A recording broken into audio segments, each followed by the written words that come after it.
Then Sir Stephen, ito yung aparato mo, green PSW. So working na yan, nakaload is isang flip pan, then insect, no?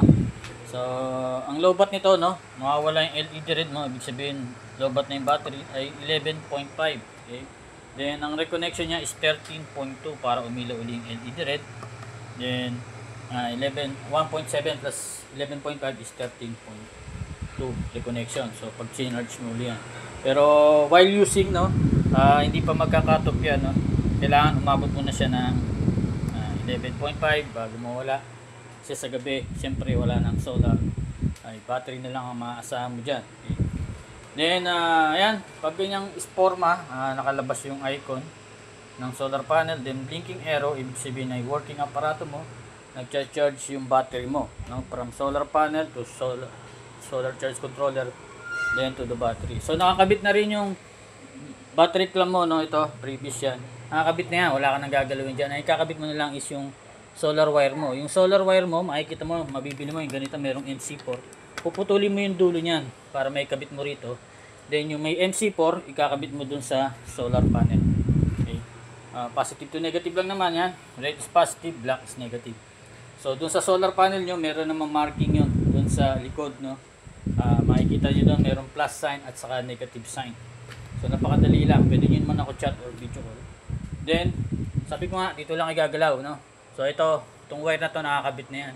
So yung red clamp ay sa positive sign, kita mo may positive sign dyan sa baba, yan.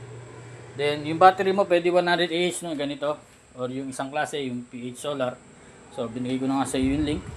Then yung blue, itong blue ay yan yung negative clamp, no? Sa negative terminal ng battery naman yan. Okay. So yun lang. Then ipapower mo yung aparato mo. So paano muna i-off? Dahil naka-on tayo, no? I-off natin. Unahin natin i-off yung solar panel. So pag i-off, una ang solar panel, mawawala yung icon, then yung inverter, okay, then yung battery. Okay. So yung inverter pwede namang kahit sa huling-huli na yun, no?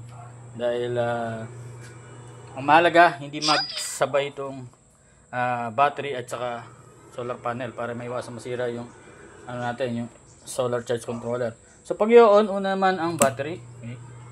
So magkakaroon na yung display yung SCC natin, no? Solar charge controller. Then yung inverter. Okay. So inverter, makita mo hindi siya nag-on, no?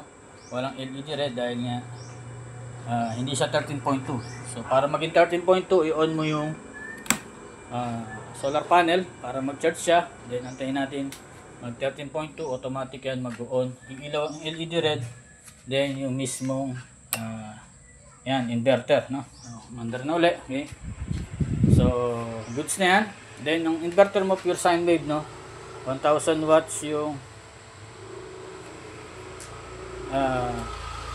yung mismong surge niya, then 500 watts is yung continuous. So pwede ka mag washing machine dito, washing machine lang.